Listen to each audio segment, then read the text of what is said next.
Alam ko po alis lahat ng mga mga busy niya ngayon eh. Pag usaping sugal na po, alam ko po yan. Yung Kusay Dos, Kusay Talag, Tom Eats, 41, na po, ayun po, may 5 cars na po eh. Na po.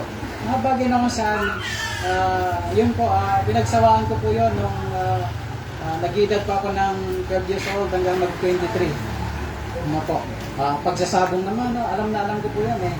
Ano po? Pag yung sinasamba po natin, tunay na Diyos, Kristo po yung tawag natin, may Kristo din po subungan. Sa mga nakaranas na po ng pagsasabong, no? Mga tumatawag ng 8-6, pusyam, sitijis, sa wala, sa meron. Ano po? Yan po yung bagay nung sa pinagsawaan ko din po yan nung nag-edad po ako ng, yun nga, 12 hanggang 23 na po. Pero isang araw po, nakatagpo ako ng Panginoon. Na po, kinausap po ako ng Panginoon na bagay na kung saan na po, hindi po madali, hindi po basta-basta kasi si Pastor Dayan na po, yung pastor namin na makulit at talagang seryoso sa gawain. Na po, una yung nasave po yung kapatid ko. Tapos binayad study po nila. Na po, medyo may kalukuhan pa ako dati. Kaya ako lang po yung naging membro ni Pastor Dayan na binalbagan po siya ng pintuan eh. Opo. Bagay na kung saan galing po ako sa kanila kasi ang Baptist po, estrangerong religion po yan sa isla. No po, na bagay na kung saan, di ba, devoted po tayo sa lumang religion po natin eh. At ang alam natin, pag ibang religion ay bagay na kung saan pang anti-Cristo po yan.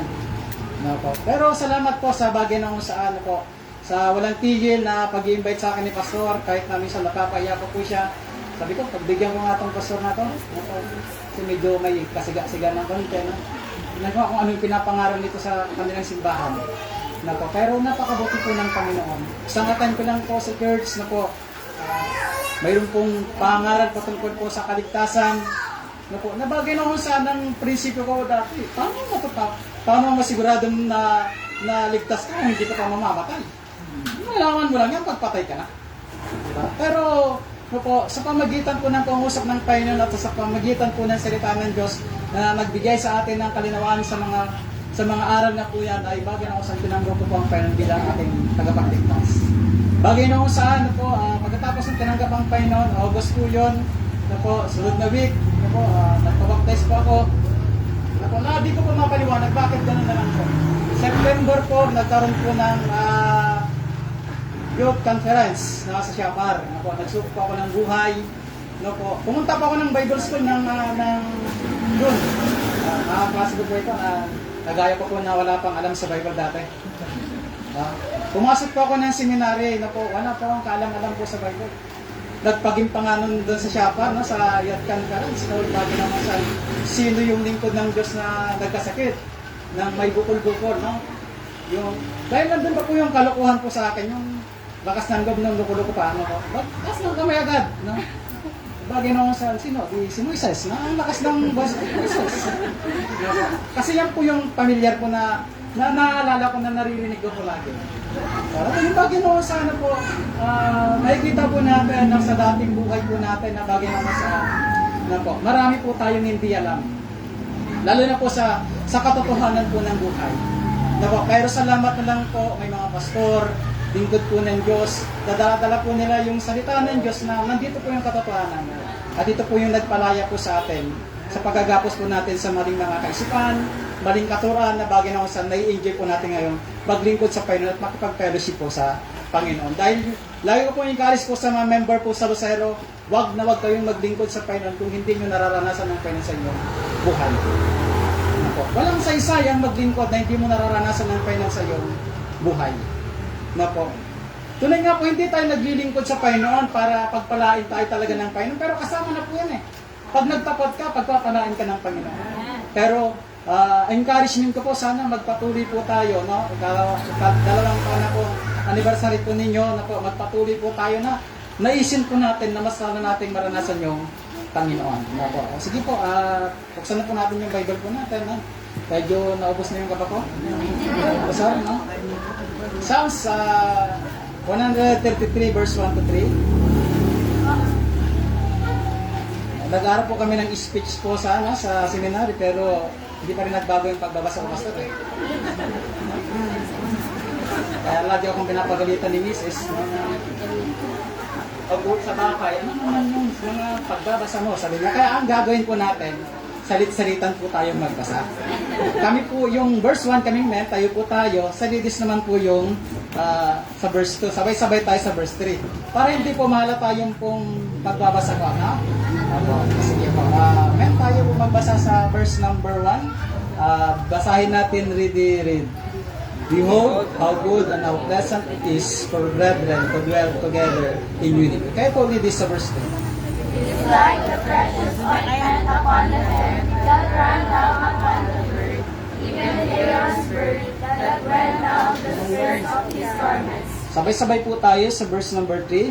As the dew on Carmel, and as the dew that descended upon the mountains of Zion, where the Lord commanded the blessing, even life forever. Pray po tayo, let's pray. Dakilan namin Diyos, Ama naming mapagmahal at makapangyarihan sa lahat. Muli po, Panginoon, sa hapong ito, kami po ay nagpapabot po ng aming pong lubos na pasalamat sa inyong kabutihan, sa inyong pong kadakilaan sa bawat buhay po namin. Salamat din po, Panginoon, sa araw na ito at dumating po ang ikalawang taon ng anniversary po ng simbahan po o ng mission po dito, Panginoon, kila Pastor Kenneth, Panginoon. Salamat po sa inyo pong provision po sa kanila, salamat sa gabay, salamat sa inyo pong tulong, salamat sa mga membro na idinadagdag niyo po, Panginoon, inilalagay niyo po sa gawain ito, Panginoon, upang sa ganoon, Panginoon, masalo pong sumulong, masalo pong lumago ang gawain ito, Panginoon. Ngayon po, Panginoon, salamat po na imbitahan po kami na mangaral po dito po sa kanila pong gawain. Gamitin niyo po, Panginoon, yung mga aral na po, Panginoon, na narinig po namin kanina, Panginoon, tulungan niyo po kay Panginoon na magawa po namin ito sa aming pong buhay, Panginoon, at sa buhay po namin, Panginoon, ito pong buhay na ito ninyong pinagkatiwala, ito pong buhay na tinubos niyo po, Panginoon, ay bagay na kung saan totally, Panginoon, may surrender po namin at may paggamit po namin sa inyo, Panginoon. At Lord, sa oras na ito, sa pangangaral ko pong ito, Panginoon, wala po akong magagawa, Panginoon. Hindi ko po alam ano po yung pangangailangan po ng mga anak niyo po dito, Panginoon, sa gawain niyo po dito, Panginoon. Pero kayo po, Panginoon, alam niyo po yan, Panginoon. Dalahin ko po, Panginoon, na gamitin niyo lang po ang aking pong boses, Panginoon. At ganoon din po, Panginoon, bigyan niyo din po ng sapat na pangunawa, karunungan ng bawat isa, Panginoon. Mangyari ang niyo pong kalooban, Panginoon, at patuloy, Lord, na ang inyo pong pangalan ang siyang may taas at madakila, Panginoon, sa gawain niyo, Panginoon. Patuloy, Panginoon, maghari po kayo, Panginoon, sa puso't isipan ng bawat isa. At ang dalangin sa pangalan ni Jesus. Amen. Mari na po tayong umupo. At dahil hindi po ako magaling gumawa ng preaching na po. Kung ano, kaya humingi po ako basta sa inyo na time po ninyo kasi hindi ko alam gumawa ng title eh. Kaya na po yung title natin, na po, striving together for the glory of God. Na po, yan po yung ano po natin, title po ng mensahe po natin at mula kanina po sa testimony, sa preaching po natin, naririnig po natin, mahirap ang maglingkod. Na po, mahirap na masaya. Na po yung maglingkod. Na po, nabagay na kung saan, na po, naniniwala po ako at ayon po sa salita ng Diyos, ang mga bagay na mahirap ay nagiging madali pag mayroon kang kasama. Na po? Yan po yung bagay na kung saan dito sa binasa natin, kaya ito po yung natili ko pong text na po, ay bagay na kung saan nakikita natin dito, sabi niya, behold how good and how pleasant it is for brethren to dwell together in unity. Na kung makikita po natin yung bagay na kung saan napakalaga na meron kang kasama. No po, yung pong bagay na kung saan, yung pong pinaka-text po ninyo, basahin po natin, buksan po ninyo sa 1 Corinthians 3 verse number 9, nandun naman po yung pong word na together. Sabi po niya dyan sa 1 Corinthians chapter 3, verse number 9, sabi niya, for we are laborers together with God. Ye are God's husbandry, ye are God's building. Ang nakikita po natin yung word na naman na together. Na po, nabagay na kung saan sa buhay po natin bilang isang mananampalataya, tunay nga po, kailangan natin yung makakasama sa paglilingkod sa Panginoon. Dahil hindi sa lahat ng panahon malakas po tayo. Na po, hindi sa lahat ng panahon na po, kaya mo ang lahat. Maging pastor ka man, leader ka man, membro ka man, Na po, tapat ka man darating sa darating at darating po ang panahon. Manghihina ka, may kahinaan ka. May discouragement po na darating. May kasalanan po na aatake po sa atin. Kaya nga po, kung titignan po ninyo sa Hebrews chapter 12, ito po yung katotohanan na tayo po, sinabi po dito na tayo po yung mananakbo. Na bagay nung sa may kasalanan na tayo, may bigat na tayo pong haharapin. Okay, kita po natin Hebrews chapter 12, verse 1 and verse number 2. Ito po, katotohanan po ito sa atin po bilang isang mananampalataya. Sabi niya, wherefore saying we also are compassed about with so great a cloud of witnesses, let us lay aside every weight and the sin which doth easily beset us, and let us run with patience the race that is set before us. Makikita po natin, makikita niyo po yung word po dyan na patience. Na po, bakit kailangan magtiis? Kasi nga po, makakaranas ka ng hirap. May mga struggle po sa paglilingkod sa Panginoon. Iba't iba yung struggle po na kinakaharap po natin. Kaya mga kapatid, sa buhay po natin bilang isang mananampalataya, kailangan po natin ng kasama. Na po, sa pagsulong po ng gawain niyo po dito, ito po sa lugar po ninyo, na po, naitatak sa isip ko, Pastor, San Matias, si San Simon ito, di ba? Kasi yun po yung lagi natin communication, saan kami bababa eh, kasi kinakabahan kami, hindi namin alam itong lugar natin. Kaya naitatak sa isip ko, no? San Simon, bagay na kung saan, na po, sa paglilingkod po nyo dito, ay bagay na kung saan nyo yan po, malakas po kayo, tapat po kayo, no po, ngayon po, on fire po kayo sa paglilingkod, pero darating ang araw, madi-discourage po kayo. Walang Kristiyano na hindi na-discourage. Pastor ka man, faithful ka man ngayon, darating ang araw, madi-discourage ka. Kailangan mo ng isang tao na magbibigay sa iyo ng katatagan ng lakas ng loob, magpapayo sa iyo upang sa ganun makapagpatuloy ka. Kaya nga po yung pong tema po ni striving together. Kailangan niyo po ang isa. Na po, na bagay nung isan sa paglilingkod nga po sa Panginoon. Bakit kailangan natin ng isa't isa? Mahirap po kasi ang magpatuloy. Kasi minsan may mga bagay sa buhay po natin na hindi natin maunawaan. Tulad ng sabi kanina ni Ma'am, tapat naman ako Panginoon, bakit ako pa yung dinapuan ng COVID? Minsan hindi po natin maintindihan yung mga nangyayari sa buhay po natin. Pero yung bagay na kung saan, kung may pastor ka, may kapatiran ka, na magbibigay sa iyo ng encouragement, makakapagpatuloy ka. Yung bagay nung saan gagamitin sila ng Panginoon para maunawaan mo yung mga bagay na nangyari sa buhay mo. Diba? Kaya napakalaga po mga kapatid, magpatuloy po tayo na kinukonsider po natin, hindi po tayo mag-isa, mayroon po tayo mga kasama. Na po. Kaya mga kapatid, sa umagang ito o sa hapong ito mga kapatid, na po, sa pagpapatuloy po ninyo, sinyo pong gawain, kasi pangalawang taon nyo lang po dito eh. Na po, kami po, 5 taon na po kami sa 26, na po, mag-anniversary na po kayo sa 26. Tulad ng sabi ni Mrs. na po, marami pong pagdadaanan sa ministry. Na po, maraming mga pagsubok po sa ministry. Maraming mga kritik, na po, maraming mga tao na bagay na kasan sabi nga kanina, hindi maniniwala sa iyo. Na po, ako nga po, tanggap ko na po yun eh. Sabi ko, sa Panginoon, nung nag-umpisa pa ako, unang taon, pangalawang taon, kasi minsan po, ang attendance namin, 2, 3, 4, 5. Na po, yung bagay nung isang Lord, sino maniniwala sa akin? Sa itsura kong ito, sa kulay ko, sino maniniwala sa akin? Di ba? Yung bagay nung isang, mag-solwining ka, na po, sasabihin mo, ito po yung katotohanan na sinasabi ng Bible, na po, pero may mga tao po dyan, may mga reliyoso po dyan na bagay na kung saan malaki yung kanilang simbahan. Sa kanilang simbahan, nagbibigay po sila ng relief goods. Na po, na bagay na kung saan para maraming mga tao po yung nakakadalo. Tapos ikaw po na nabaguan po sa lugar na yan, mag-share ka ng Word of God. Pero alam niyo po mga kapatid, salamat po lang po mga kapatid. Dahil may Diyos po tayo na pinaniniwalaan po natin, kung tayo hindi natin kayang abutin ang puso ng mga tao, kayang abutin niya ng Panginoon, huwag ka lang magsawa na manalangin. At sa mga pastor na nagsugo sa iyo doon, na ipinapanalangin ka para makapagpatuloy.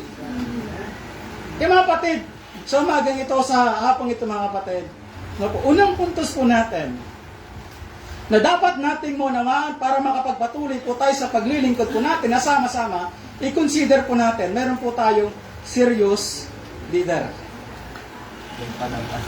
Na po? Meron po tayong serious leader na pinili ng Panginoon. Na po? Ito po mga kapatid, tingnan niyo po yung Bible po ninyo sa Jeremiah chapter 3 verse 15, familiar po ito. Na po, sabi po niya dyan sa Jeremiah 3:15, gusto ko lang pong i-emphasize po ito.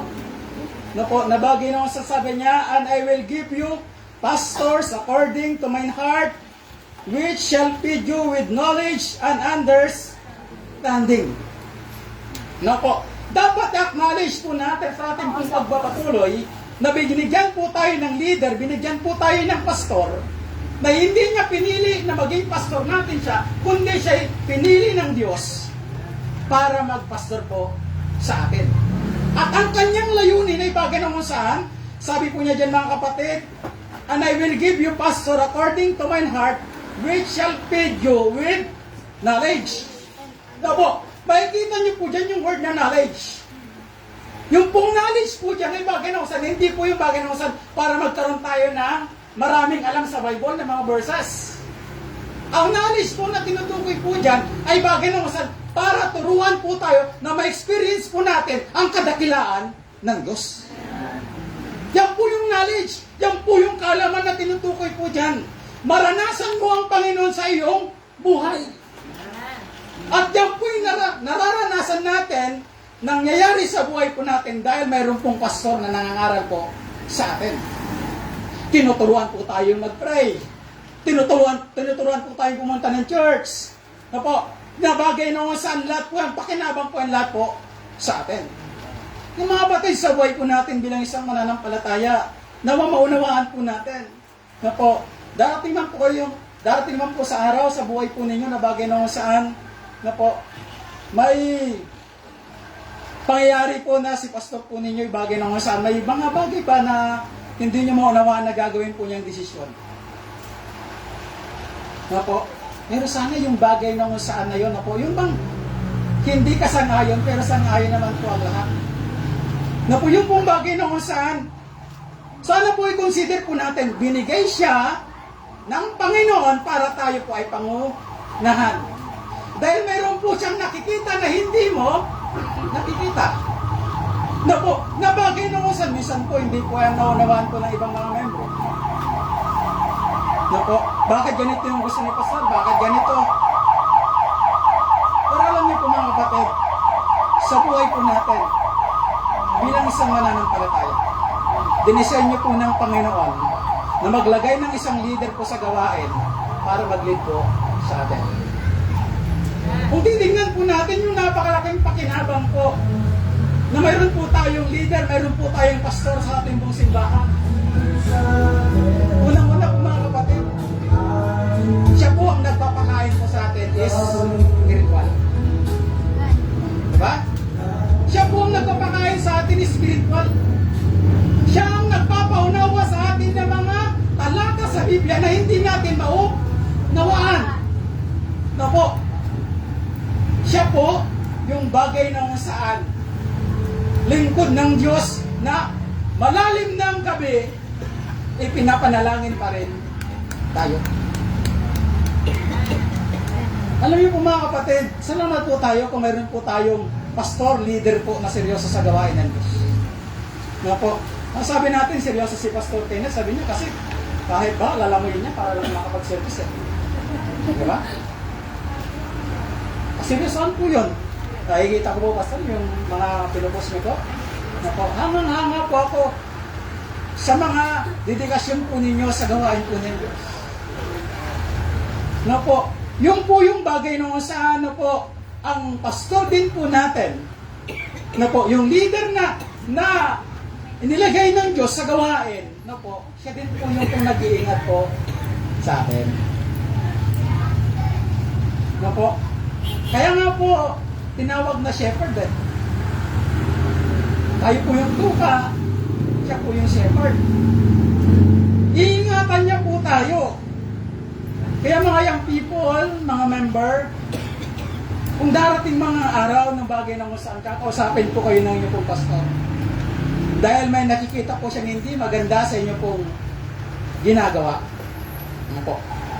Ginagawa po niya yan hindi para maghigpit, kundi gusto niya lang po na bagay na kung saan maingatan po kayo.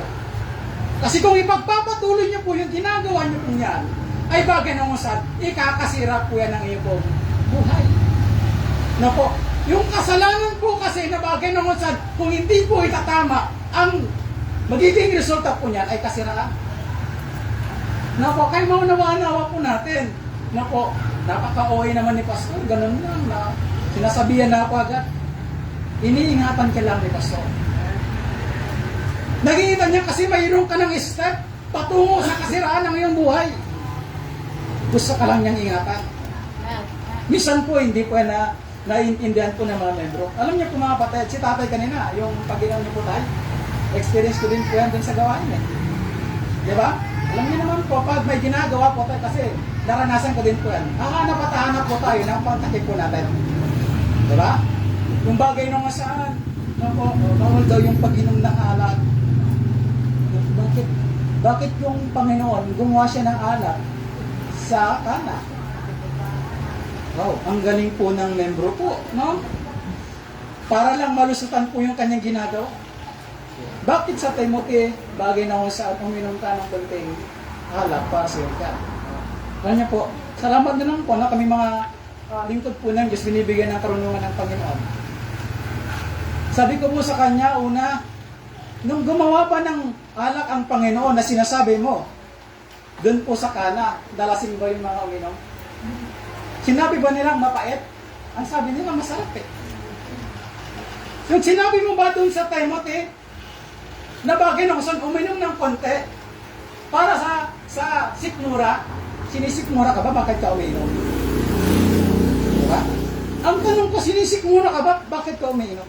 Anong dahilan mo? Bakit ka uminom? Kasi mga kapatid, di ba mayroon pong sakit na kailangan talagang uminom po sila ng alcohol. Nako. Pero alam niyo po mga kapatid, sa mga bagay na yan, na itatama tayo ng ating pong pastor, pagsasabihan po tayo ng ating pong pastor, para sama-sama po tayo makapagpatuloy at hindi masira ang ating pong kinabukasan, ang ating buhay mga kapatid. Sana po maunawaan po natin. Ginagard lang po tayo. Ayaw po ng seryosong pastor na mapahamak po ang kanyang mga membro. Na po, kami po bilang mga pastor, alam niyo po, kahit bata-bata pa po kami nagpapastor na po, yung pong bagay na saan, nakakalungkot po pag makita mo po yung isang young people, isang tatay, na po, isang nanay, isang young lady, na bagay na saan, binigyan mo ng panahon na ipanalangin, pinayuhan, na po, kinounsel mo pero hindi po natin. Sa pag-aakala po na bagay na saan, hinihigpitan, pinapakialaman yung buhay. Pero mga kapatid, trabaho po yan ng pastor. Tingnan niyo po mga kapatid sa Hebrews chapter 13 verse 17. No po, para maunawaan po natin. No po, na bagay ng isang parang gawa-gawa lang yata ng mga pastor yan ha. No po, mga kapatid, nagbabase po tayo sa Bible. Ito yung lagi kong encouragement po sa mga member po natin doon po sa gawain po sa Luzon. Tingnan niyo po yung Hebrews chapter 13 verse number 17. Sabi po niya, obey them that have rule over you, and submit yourselves for the watch for your souls. Mga kapatid, kinabantayan po ng ating mga buhay. Napamahal na po kayo sa amin. Napamahal na po kayo kay Pastor Kenneth. Na bagay nung saan gusto po niya na ingatan po kayo para hindi po masira ang niyo pong buhay. Tulad nga po kanina, nung mga preaching po. No? Kung hindi po sasabihin na kailangan natin ipagamit yung buhay natin sa painan, bandang uli din po, magsisisi po tayo. Bakit hindi mo sinabi, Pastor? Diba? Na ganito pala yung kailangan kong gawin. Bakit hindi mo sinabi, Pastor, na kailangan ko pala itong iwasan? Na kailangan ko palang tanggalin ito sa aking buhay? Mga kapatid, trabaho po namin bilang pastor po, na ipangaral ang katotohanan na nakalagay sa Bible, na kahit minsan po, kinakabahan kami na sabihin ito. Bakit po? Baka magtampo kayo. Diba? Lalo sabi nga ni Pastor Adrian, yung malaki yung tithes, malaki yung offering. Yung mga kapatid, tulad ni Pastor Adrian po mga kapatid, kahit pa may kaya po yan. Na po, bilang seryoso, nalingkod po ng Diyos. Hindi mo titignan po yung salapi na ibinibigay niya. Kundi ang tinitignan mo po sa Kanya, yung buhay na mayroon siya, kung hindi mo siya itatama sa mali niyang ginagawa. Walang saysay ang mga material na bagay na yan. No po, sa harapan po ng Panginoon, sa amin po bilang lingkod po ng Diyos, kung ano ang dapat, yun po ang ituturo po namin sa mga pinangungunahan po namin. Ginagard po. No po. And then bagay na sa mga kapatid, ang pastor din po ay bagay na saan. Nakita po natin yung pong kanyang kalagahan na po. Kung ang bagay na sa mga kapatid, sa buhay po natin bilang isang mananampalataya, tinutulungan po tayo to grow us. Para palaguin po tayo. Yung pong bagay naman saan, no po, makikita niyo po yung pong pastor po ninyo, di kayo sinukuan para i-Bible study. Sa amin po mga kapatid, dyan po sa lugar po namin, bago po kami makapag-invite, matagal na po kami, 5 taon na po kayo nagmi-mission, pang 5 taon na po namin, bago kami makapag-invite, isang katupak muna ng mga diskusyon po ang kailangan. Opo, kailangan mong i-Bible study 3 to 6 months. Minsan po, darating po 1 taon. Para lang yung bagay na saan mapalago ang kanilang kalaman sa salita ng Diyos, mabuksan ang sarado nilang kaisipan, upang sa ganon sila po ay mali. Managa. No po. Yung mga member po namin doon, mayroon pong iglesia. No po. Mayroon pong dati mga born again. Na bagay na saan, i-discussionin ka muna.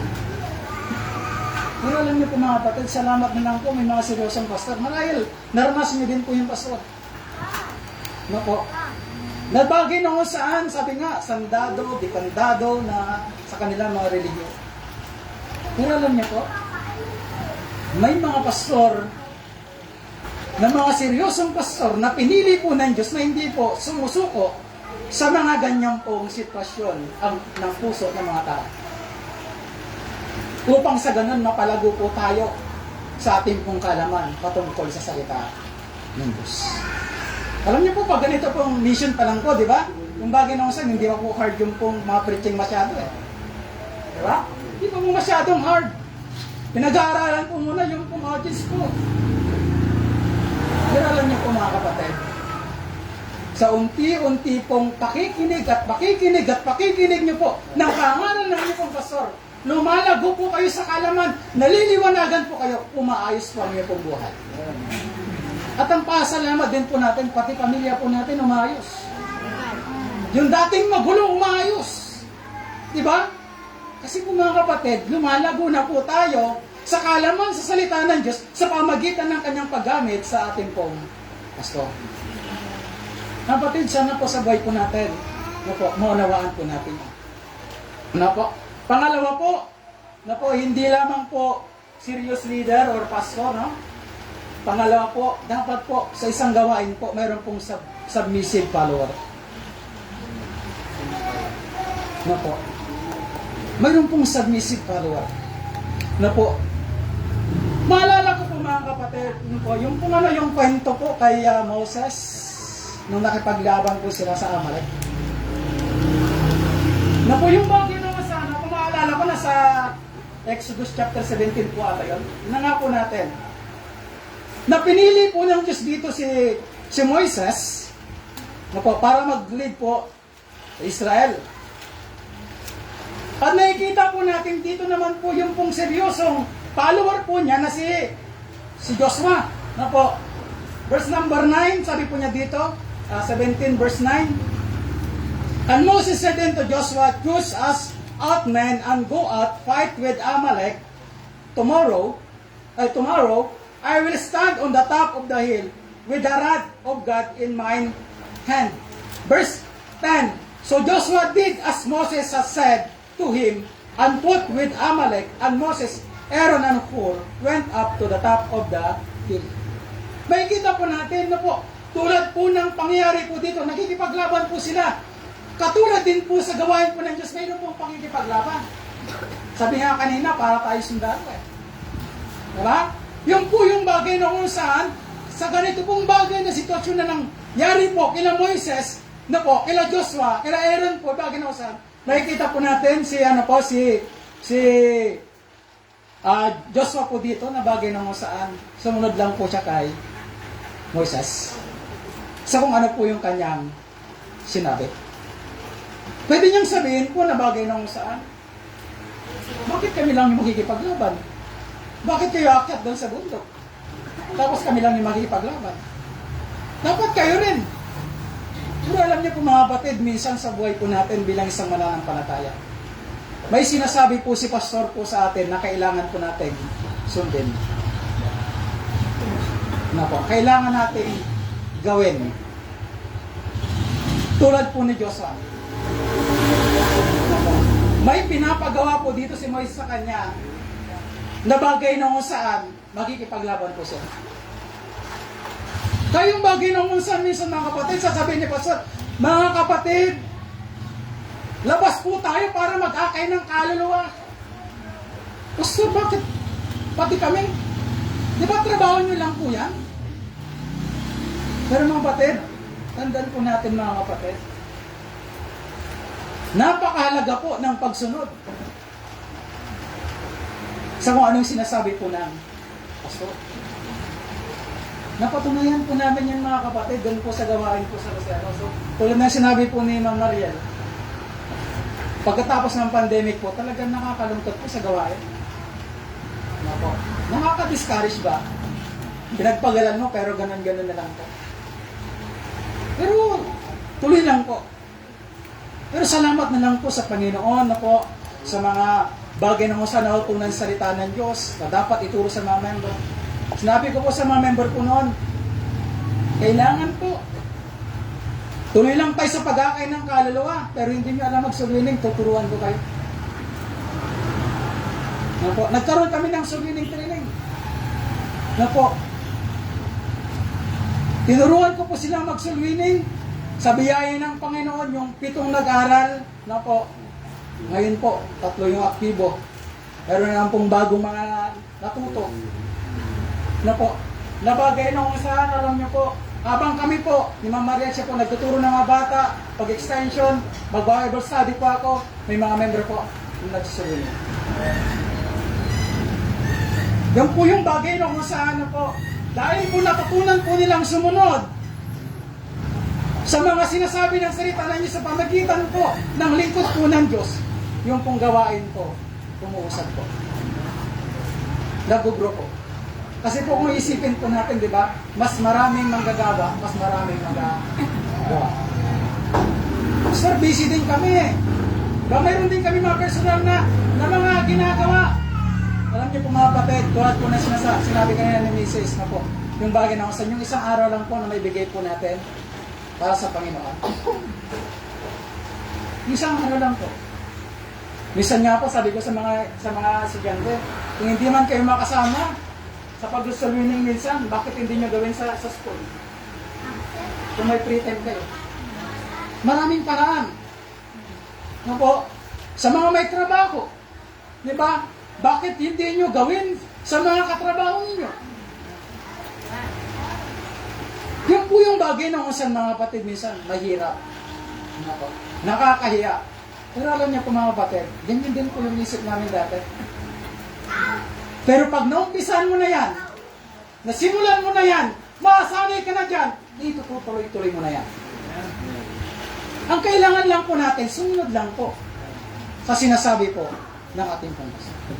Hindi yan para sa Kanya, para yan sa gawain po ng Panginoon. Alam niyo po mga kapatid, yung pong bagay na kung saan, pag nakapag-akay ka ng kaluluwa, pag na-involve ka po sa ministry, yung bagay na kung saan mga kapatid, hindi po nakapikit o bulag ang penang para hindi niya makita yung ginagawa.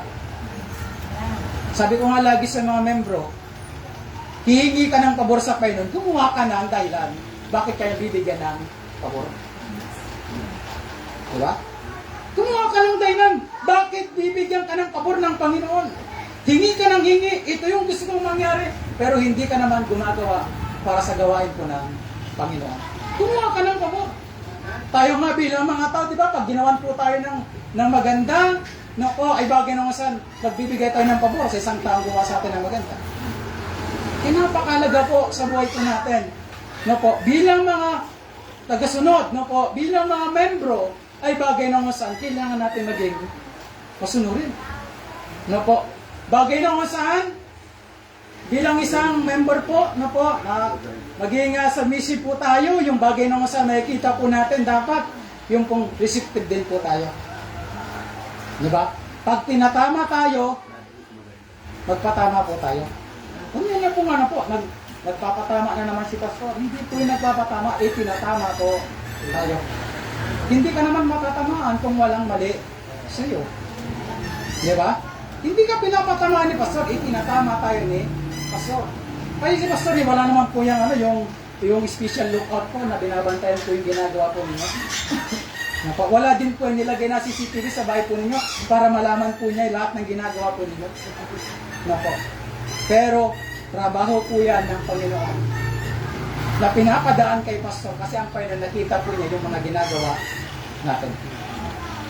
Kasi kung alam niyo po mga kapatid, ito po yung pong pinapractice po namin doon po sa gawain po sa Rosario. Sabi ko po sa kanila, napakahirap na mag-akay ng kaluluwa at umusad ang ating gawain kung walang makikitang magandang patotoo ang mga tao na nasa paligid natin. Kahit pa magpagod si Pastor sa kanyang pagsusulwining, ay bagay nung saan makakapekto pa rin yung mga patotoo natin bilang tagasunod ng Panginoon. Sana maunawaan po natin yun. Yung pong bagay nung saan sa buhay po natin bilang isang mananampalataya. Yung patotoo, napaka-importante po yan. Ito. Sabi nga ng isang pastor na po yung bagay na saan may mga membro na po, dahil hindi submissive, tinitingnan po yung pong kahinaan ng pastor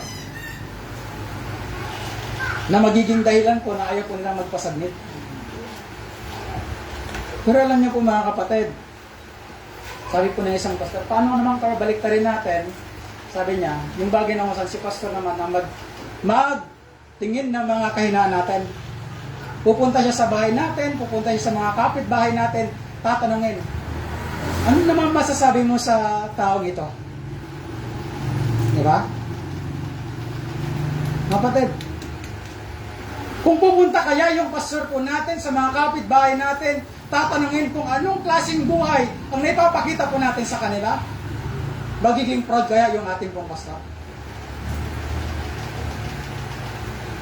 Na po, yun po yung bagay na kung saan sa buhay po natin bilang isang mananampalataya. Na po, sana mayroon po tayong isang kaisipan na bagay na kung saan sumusulong ang gawain po natin dahil mayroon po tayong serious leader na po, na pinili ng Panginoon, mayroon po tayong mga follower o member na bagay na kung saan submissive din po. Na po, na bagay na kung saan sa buhay po natin bilang isang mananampalataya, sana po matutunan po natin. Ano man yung kalagayan natin, katayuan natin sa ating pong buhay, si pastor pa rin po ang mas mataas kaysa sa atin. So, sa ating Espiritu. Kung sakaling darating ang araw na po, yung mga member po dito, mayor na po kayo dito sa San Simon, pag sa labas, tinatrato kayo ni pastor na as a mayor po niya. Pero pagdating po ng simbahan, submissive pa rin po kayo dapat. Kaya siya yung itinalaga ng Diyos na leader po natin sa loob ng simbahan. Na po, ano mang katayuan po natin sa buhay? Para yung pong gawain ng Panginoon ay patuloy na uusad. Kasi makikita po yung magandang patotoo. No po. And then lastly po mga kapatid, no po, yung pong pangalawa submissive, pangatlo po, supportive. No po, nabagay ng saan sa buhay po natin bilang isang mananampalataya, no po, magitanawan natin sa buhay po natin, no po, na nagiging supportive po tayo sa gawain po ng Panginoon. Huwag na natin bilangin kung gaano na karami ang ating pong involvement sa ministry. No? Huwag nating bilangan yung bagay na masan. Ako na ngayon leader, ako kayo magsusundo. Okay. Nagtatais na nga ako, nag-okay na nga ako, nag-effect Travis na ako, bakit kailangan ko pang magulit mo? Dapat po kung ano yung sinasabi ko ni Pastor. Ako. Ay bagay na kung saan ako. Nandun po tayo nag-i-involve. Ginagawa po natin. Sumusuporta po. Mga kapatid, parang dumidilat na si Mrs. yata eh. Ano po, 46 na. Takat po na po. Ano? Yung pong bagay na kung mga kapatid, alam niyo po, habang ginagawa ko po yung mensaheng ito, nakapulutan po natin ng aral na. Naalala ko po dito po yung isang pinakamaliit na insekto which is yung langgam. Kung ano po yung mayroon po sila. Naisip ko lang po yung habang ginagawa ko po yung mensaheng ito. Ano po? Yung bagay na kung saan tulad po sa pag-uumpisa lang po ng ministry. Para tayong langgam na maliit lang, kunti lang yung nagagawa. Pero makikita mo po sa langgam yung bagay na kung saan meron po silang pagkakaisa. Ano po? Yung maliit na langgam, pag nagsama-sama po sila, nabubuhat po nila yung malaking bagay. Ano po? Dahil mayroon po silang pagkakaisa. At dahil may pagkakaisa po sila, alam niyo po, may maganda po silang pagkakaisa, maganda yung kanilang testimony. Ano po? Yung malaking bagay, kaysa sa kanila nabubuhat po nila mga kapatid. Ang isang magandang bagay pa sa mga langgam mga kapatid, wala pong langgam na nagkakagatan. Nakikita na po kayo yung langgam na nagkakagatan? Apa? Wala po, di ba? Yung mga gagamba, nag-aaway po yung mga gagamba. Pero yung mga langgam, hindi po sila nag-aaway. Nagtutulungan. Di ba? Kaya napakaganda po pag tayo po bilang isang mananampalataya. Kayo po na mga membro po sa mission nito, pag mayroon po kayong pagkakaisa, kinikilala niyo po yung leadership ni Pastor Kenneth, na po, nagiging submissive po kayo, sumusunod po kayo sa mga bagay na kung saan sinasabi niya po sa inyo, magiging parang langgam po kayo. Na yung imposibleng bagay na papangarapin niyo po sa darating na panahon, mangyayari po yan. Mangyayari po yan. Ang langgam po, maliliit po sila, pero marami po silang nagagawa. Mas malalaki po kayo kaysa sa langgam, di ba po? Mas marami pa po kayong magagawa. Iwasan nyo lang po yung pong pag-aawayan. Na po, iwasan nyo lang po yung bagay ng masan, silipan po ng kahinaan, kundi tulungan na lang po. Diba? Lahat naman po tayo, mayroon po tayong kahinaan. Pero, reminder lang po, huwag natin gawing excuse yung kahinaan natin. Pag nakita ng kapatiran natin o ni pastor yung kahinaan po natin, dapat po, nandun po tayo, nagpapakumbaba, nagpapatama, upang sa ganun, yung usap po ng bahay, may bagay na masan, mas lalapan, mabilis. Alam niyo po mga kapatid na po, doon po sa mission po sa Lucero, sa katotohanan lang po, mahirap po ang mag-mission po sa gawain po sa probinsya. Hirap po. Ang kalagayan po namin doon, yung bagay naman saan, pag ang mga young people, lumaki na po yan, nag-graduate ng senior high, aalis po yan ng isla. Mag-aaral po yan, pag natapos po yan, mga kapatid kong trabaho sa Israel, yan babalik po. Maliban na lang, tikir yung kukunin po na. Dito po yan, sa syudad, pag-aanap ng trabaho. Pero alam niyo po, yung katuwaan po namin doon bilang mga manggagawa po ng Panginoon. Kaya alis na, may papalit ang Panginoon. Kahit po, hindi po, ganun kayaman yung mga tao po doon. Simple lang yung pamumuhay. Pero yung pong ambag ng bawat isa, pag may commitment, na po, pag sinabi mo, kailangan natin magsuportahan ng mga missionary, na po, dagdagan natin yung centralis po natin. Alam niyo po, kahit konti lang po yan, pinagsasama-sama mga kapatid, may nasusuportahan. Na po, pag may commitment, ito yung project natin, tulad po nung Itong February lang po yun, nung bumili po kami ng lote, ano po yung bagay ng masal, pinagsama-sama namin, yung commitment po namin, nakabili po kami ng lote na 250 square meter na lupa. Napagtatayan po namin, ano po, in the future ng aming pong building. Kasi yung pong building po namin ngayon, ano po, sa membro po yung lote, ang usapan po, magtayo po kami, kasi dati nga sabi ni Ma'am Marie, sa skeleton lang po yun, kawayan, sabi ko sa mga membro, pag ganito ng ganito, kasi hindi natin lupa ito, ganito yung gagawin natin, sabi ko, every 2 years or 3 years, mag-repair tayo ng building.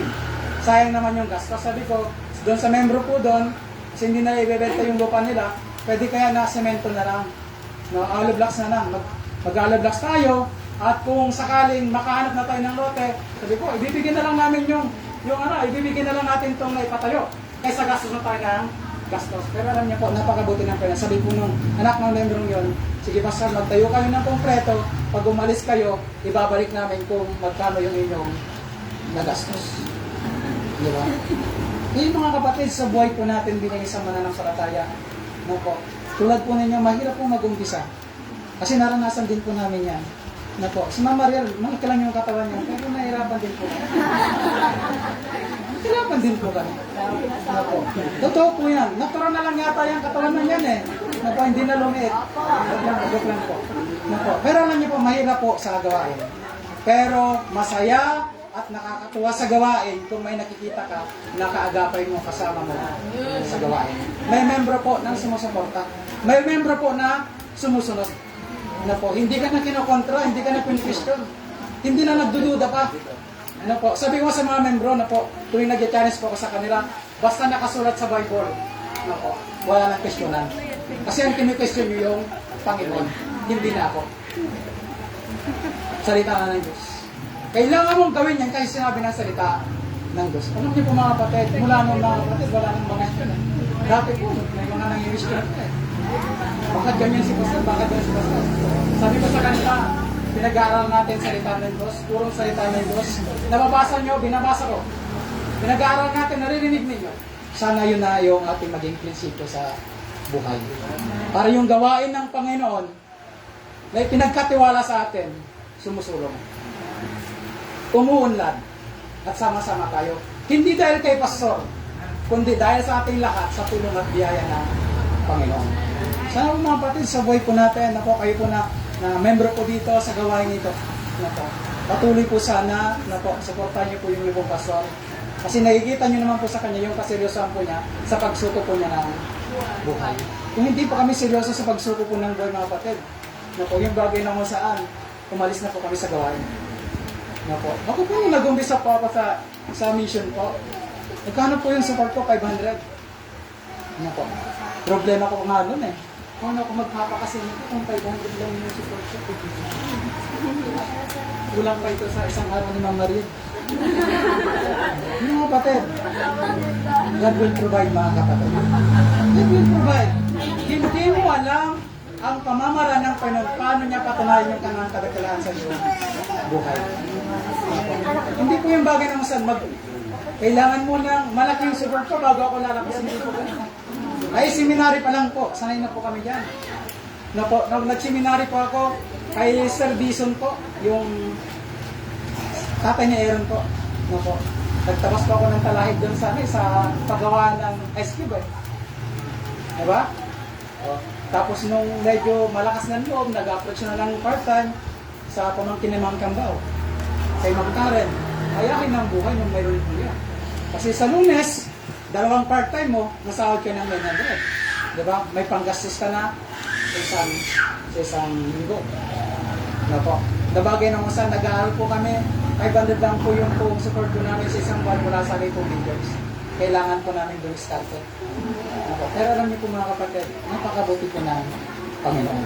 Kaya nung nasa mission na po ako, parang sabi ko kalagi kay Mrs. Sisi na lang yan. Pag nawalan po kami ng pera, wala lang panggasto. Nandiyan naman yung Panginoon eh. God will provide eh. Huwag kang magpakita ng balongkot ka. Magpaawa ka sa mga tao. Wala pong ganun, mga Kristiyano. Eh sabi ng Bible, wala pong anak ng Diyos na namamalimos ng tinapay. Ang mga namamalimos, nag-itsura po, kawawa po yan. Kaya nga nililimos yan eh. Pero tayo po bilang mga Kristiyano, antayin mo ang kamay ng Diyos na gumawa sa iyo. buhay. Maranasan po natin yan. Walang imposible sa kainan. Lalo na kung alam mo may kasama ka sa gawain. Hindi mo basta. Ayan, blessing na po. Sige, tayo po tayo lahat. Nagkaroon tayo ng invitation. Salamat po sa preaching po na yan. Ano po? So, habang nakapikit ang mata na kayo kung ulo, kagaya na nasabi, tulungan. Ano po? Kung ano man naging success ng mission po na ito, dahil po sa bawat isa na nagtutulungan. Kumusta po ba tayo? Tulad ka ba ng langgam na isa ka sa tumutulong?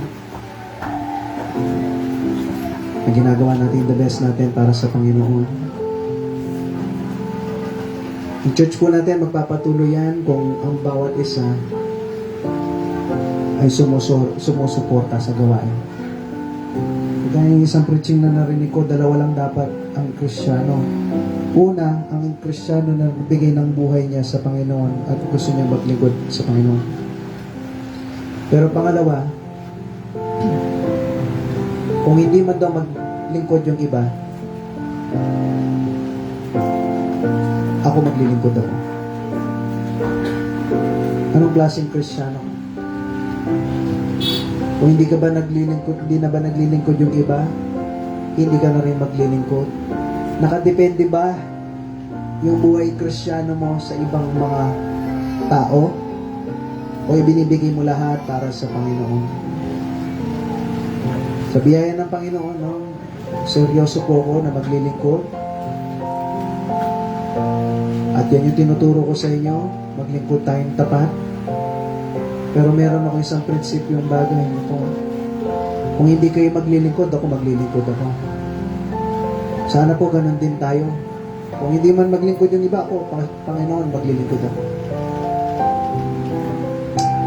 Seryoso ka ba na po na maging follower ni Kristo? Hindi follower ni Pastor na po. Kasi once na nawala na ako sa mundong ito, titigil ka. Pero kung follower mo si Kristo, magpapatuloy na.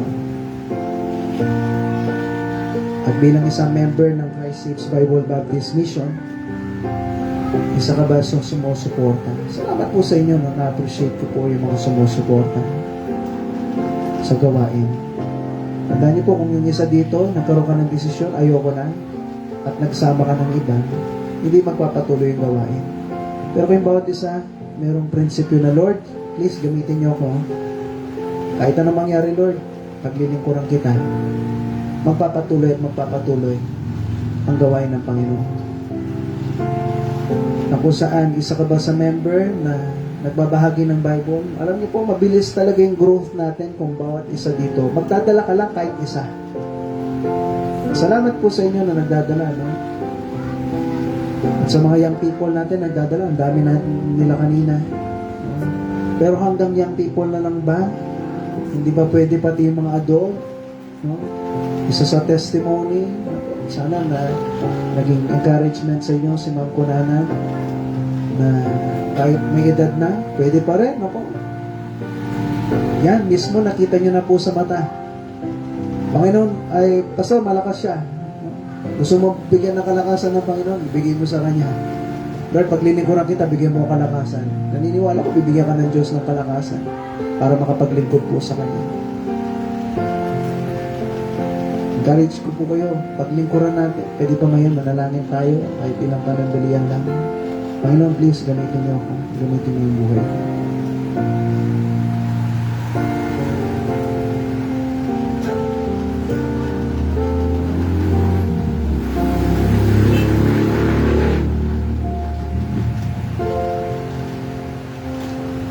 Sige po, manalangin tayo, Panginoon. Salamat po sa napakinggan po namin ng mga salita po ninyo.